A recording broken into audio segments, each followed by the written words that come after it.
Og speaking pod sa linog, ma'am, sir, napoy linog nga nahitabo sa kuan Office of the Ombudsman sa atong pangitabo karon. So unsa man inyong ikaistorya o unsay ibaruganan ninyo, uyon ba mo o dili ba mo uyon sa nahitabong kanang pag-promote ni Secretary Boyeng Remulla nga nahimo na siyang ombudsman sa Pilipinas? Unsay Tama inyong tong term, no? Tama to nga gilinog ang politika, gilinog ang ombudsman, gilinog ta Oo. and although wala na ta na surprise kay murag Mm. expected na nga siya gid ang Yes. ibutang ni BBM no sa kining ombudsman. Mm. Sumoto wala ako personally wala ta na surprise no kay daan namang gyud to nga nag signify namang gyud siya sa iyang interest nga mahimo siyang ombudsman o mo-apply siya. Yes. For sure, Mm. kung hatagan na si BBM og list si Remulla man iyang kaila, di ba? So Pinaiwit pa, number 7 pa. Pagit yung pangalan dyan, number 7, pero siya gid ang top choice ni BBM. Okay, ang pagkapili niya sa ombudsman, ang pangutana niya kung niagi ba sa proseso o wala, no? Kung swift ba o pinakalit, paspas ba ang iyang pagkapili as ombudsman? Una ato siya katong si acting ombudsman si Dante Vargas. Una niyang gibuhat, di ba? Gidismiss niya as early as mga siguro a week lang since naglingkod si Dante Vargas nga nipuli ni Martires. A week lang siya, isang semana lang, isang linggo lang siya nakalingkod. Iya dahil gidismiss katong kaso nga gi-file ni Senator Amy Marcos. So mao na ang iyahang nakita nato nga pagpabor no kay Remulla. Ing ato ha ka isa pa lang siya kasi mana nagdesisyon na siya nga i-dismiss ang katong kaso nga gi-file ni Senator Amy Marcos relative sa katong kang pagkidnap kang FPRD. Ang ikaduha niya gihimo katong pag-suspend sa katong docketing o pag-undocket niya no sa katong mga kaso unya na fall gyud didto pasok gyud gisulod gyud dito katong adlaw date nga gi-file ni Mayor Baste Duterte katong kidnapping case against kang Remulla. So gidaket that was Saturday katong Saturday lang. Pagka Sunday, ang sinahitabo pagka Sunday, nagkuana ang GBC nagsubmit na ba to sila Pangalan. o kanang listahan Monday nagsubmit sila pagka Tuesday ng hapon si BBM nana siya memo appointing Remulla as ombudsman. So yung ana siya kadali ang pangutana pud nako karon ba ngano man pud ang JBC ang Judicial Bar Council nga mo nagsubmit og katong nomination sa pangulo ngano man pud. Do you think naagi gisagulan ni giapil-apilan o naagi hand ang Malacañang ato o naay hand si Remulla ato sa JBC? Ang akong pangutana pud ana ma'am, urgent ba siya kanong Sunday man gyud ipagawas tumaong listahan? Na ba opisina sa Sunday nila? Perti gani paspasan no. Ano gyud si gani isa ka paspas no. Unsa gyud ang ilahang gihimo nga pagkuan ba maniubra. Na paspas kaayo. Gipadali gyud nila ang linog. Yes, oo. Unya sa history sa ombudsman murag siya lang ang ombudsman nga nahimong politiko na naging part sa executive branch nga naagid siya sa gobyerno. Ang mga uban baya, although abogado siya, ang uban retired justices, mga associate justices, mangingana ang iyang mga credibility ba. Pero ang question, dako kaing question sa personality, sa credibility o sa integrity ni Remulla ba. Pero why Remulla? Why PBBM chose Remulla as ombudsman? So, kaingon ta question mark. Yes, so ngano jud so naagid sila malis intention ana ba nga para sa future nila unsa man yang giprotektahan kabalo bitaw sa power no sa ombudsman tama Joel. Kuan na siya kaning sa imong pangutana ganina nga about atong sa Judicial Bar Council. siguro ni pasar siya dito sa unsa ni kay total grupo man gud na siya di man lang isa lang katao ang ni decide ana Hmm. kay Wait, councilman na Sunday siya. day. Oh, wait, Pero Sunday day. kabalo na Sunday gyud day, well, dali. Sunday day ay nag pasa si Vargas og kanang sa JBC og katong clearance Clearance nga ni Rimulya. cleared Ah, si Rimulya nga wala siya kaso. That despite sa disbarment case nga naa karon si Rimulya Supreme Court. Pero still questionable kay ang integrity ba, yung credibility, pero gi-appoint siya.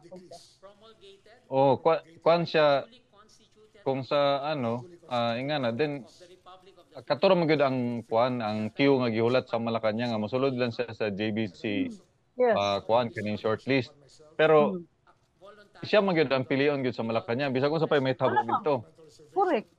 So naka-program na nadaan nga si Rimulya gyud. So ang ila diya nga mapasulod lang siya dito sa JBC, Maura to. mo na ilang giulat. Maura requirement ito nga masulod siya sa JBC. Yes.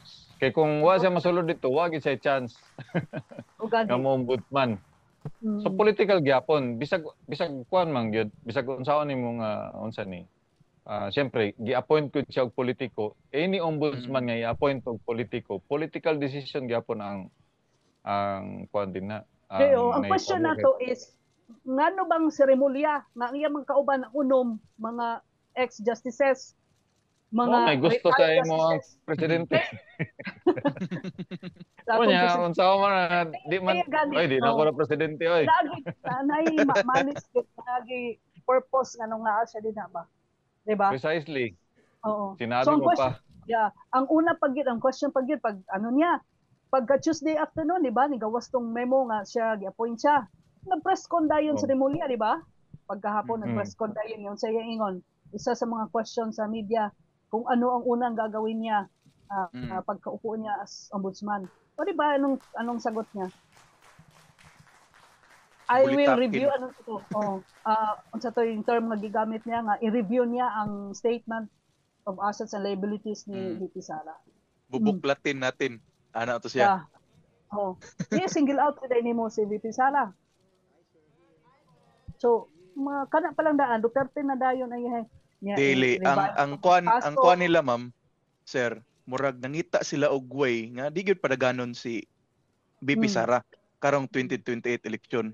Kay nahuman na sila sa impeachment, sagdan na ni Sara, pero kinsa may una na impeach. Lahi ang nauna na impeach, lahi ang una ni resign. So karon gipangitaan gyud nila paging paspason nila ang proseso nga para dili na gyud makadagan si Inday Sara sa 2028. So grabe ka, paspas kayo.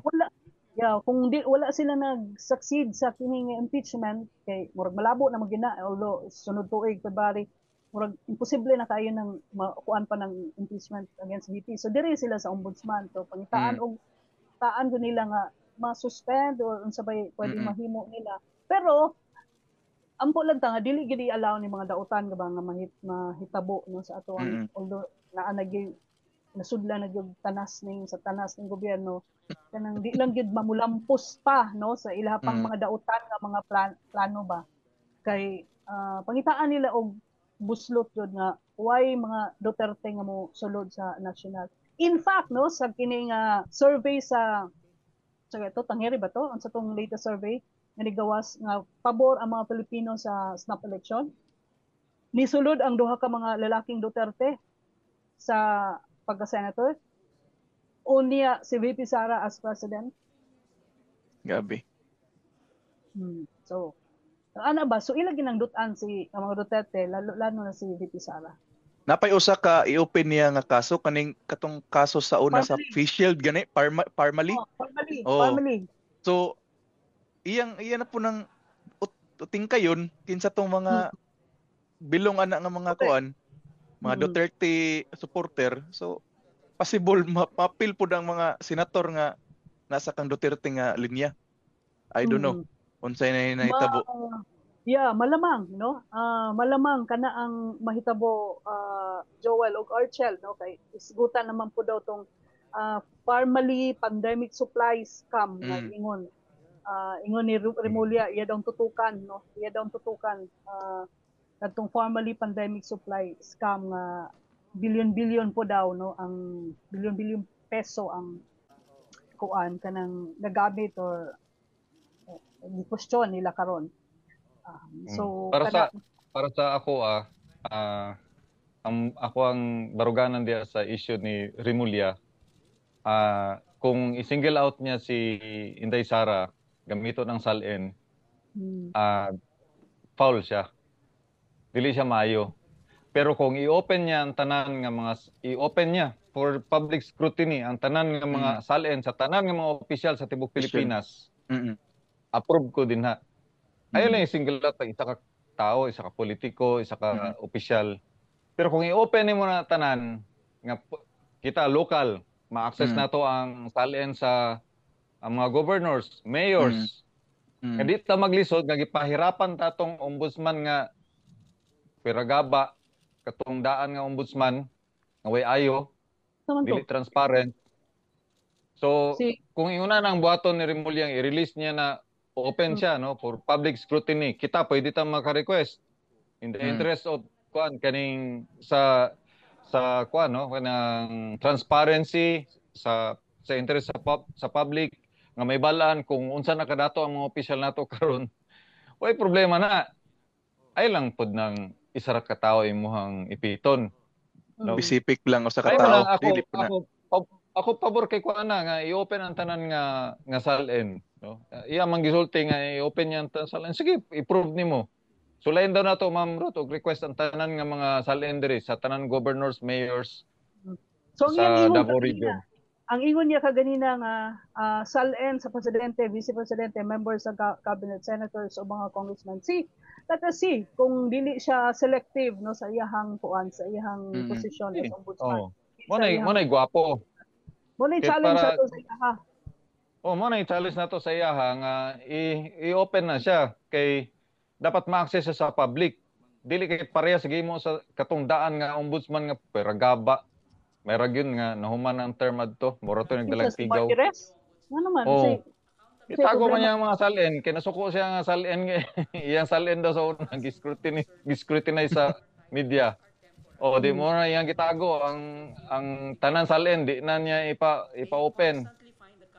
So kung kanik si Rimulya iya gyapon nang himuon, muhawa siya da resign Rimulya kung di mo na makuan. Ako baruganan na ako na Rimulya timan ni manawagan ko resignation nimo kung di nimo na i-open ang tanan nga mga SALN. Tinood. Mawagan ko kung resignation nimo. Kunya ko single out lang nimo isa lang official. Di na impeach lang nato na impeach. Pa-resign na lang na siya. Kapal moks naman na. So di magyapon ka makapil din sa impeachment kay kisa may impeach na niya. Iya mga aliado na nasa kongreso. Ay, anong ba naman baliktad naman na sa mga kuan nato mga congressman. Pero anyways, gusto ko na ako kini si Rimulya saba manggod kay siya. So as ombudsman siguro dapat refrain na dapat avoid or minimize ang iyahang pagka-kuan kanang iyang media mileage ba almost every day siya gapakita dahang kay satsat ngana bitaw dapat maging na siya dapat di siya dapat i-open niya tanan dili lang siya satsat para sa politika i-open niya kung may mga kaso din nga unsa ni dapat pwede nga ma-update ang mga tao dapat avoid minimize hindi siya press con kay og ako ma'am okay ra man magpa-press con nga mag-update siya sa mga ginaimbestigahan nila kay para mabala na pero karon man gud ba samok ayo kanang samok na kay ba dapat manahimik mo na siya gawin niya ang trabaho niya. Mas gwapo mo kung nang may palanin mo kung sa update sa ilang trabaho kay tanawaron kanang issue sa ICI nga dili nila i-open sa public ilang investigation. Nagapangita ang mga tao So, mo na dapat matunan ni Rimulya nga ang ombudsman wala nagpasabot nga ombudsman kay mo na tagu-taguan din ng mga kaso din ha. Dapat i-open mo na sa public na nga kani si governor mo ni iyang kaso.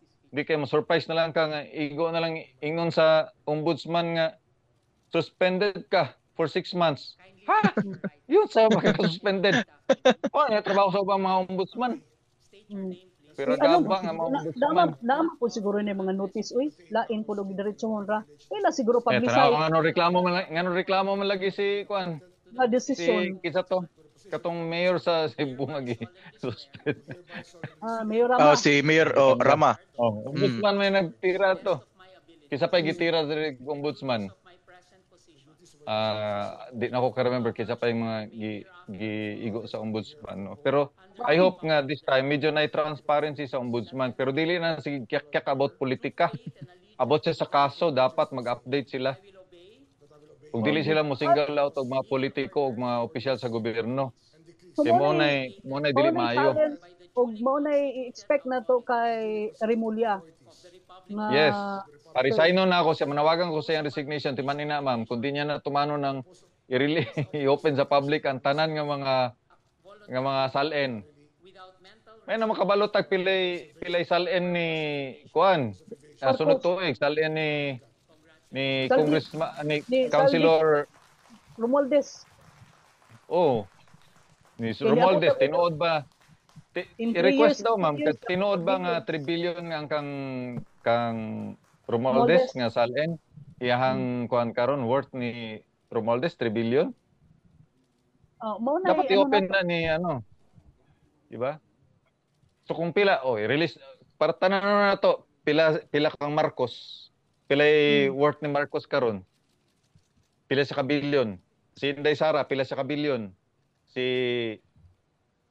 Tito Soto pila ka bilyon. Milyon ra man siguro na ilaha.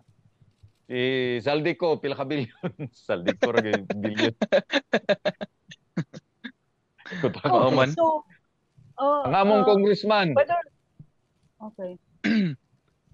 Whether we like it or not, na ano man siya nilingko, dapat he should perform. Dapat. Accordingly.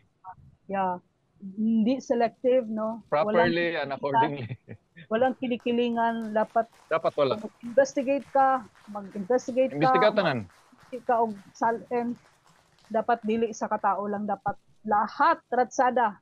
Tanan as in tanan. Onay challenge dato sa ila. Okay. Sa ombudsman kang Remulla. Sumoto akong buruganan. Ikaw. Dami Ikaw, ko ma'am. nang sinabi Akong baruganan So, pod. Digid pod. Akong baruganan pod. Sige daw. Ma'am sir, gihaluan gyud og politiko ang pagkahimo niya nga pagka-ombudsman, no? Kay kinsay ombudsman nga ingana kasaba sa media, sa social media, unya kinsa po'y ombudsman nga gibash sa mga tao. So karon lang ang nahitabo nga nahimong ombudsman nga saba kay mga tao nganong gibutang siya nga nahimong ombudsman diha. So, naging controversial ang pagkapili. Tinood. Naging controversial yun. Integrity, his credibility. Na-question na ba, tarnish na iyahang image. Lalo pa, di ba, nag-upload tong iyahang kaso sa iyahang anak. As DOJ, di ba, na-dismiss. Kasi ano ba, so ang integridad niya, credibility niya is question na pa. Tinood. Dapat i-perform niya kung sa task as ombudsman, mag-selective, dili. Yes. Ang choosy, lahat ratsada. Kung mag-imbestiga siya, mga salen, lifestyle check, darat sa adatanan. So, muna yung challenge po nato sa iya, Archel o Joel. Okay? Fights? Ayan. Yeah. I hope maminaw. Kung dili maminaw, unsaon man nimo sir? Naran niya, pabungol-bungol siya. Naminaw na natanaw sa ato karon si ombudsman. Unsa may kaistorya nimo sir? Hi pod kang Don Pulayaw. Ayan. Nagasubaybay na siya ka Ma'am Ruth. Uy, salamat sa ato mga followers, natin mga bagong followers, o mga naka-follow sa ato ang Baruganan page. And also, please like, share, subscribe no, sa ato ang YouTube sa Baruganan. Tama no? Archel, wala na tayo oras. Until next week, sa another episode sa Baruganan. Yeah, so, I am Hupan. Alo, dagang salamat sa ipagpaminaw. Maayong gabi.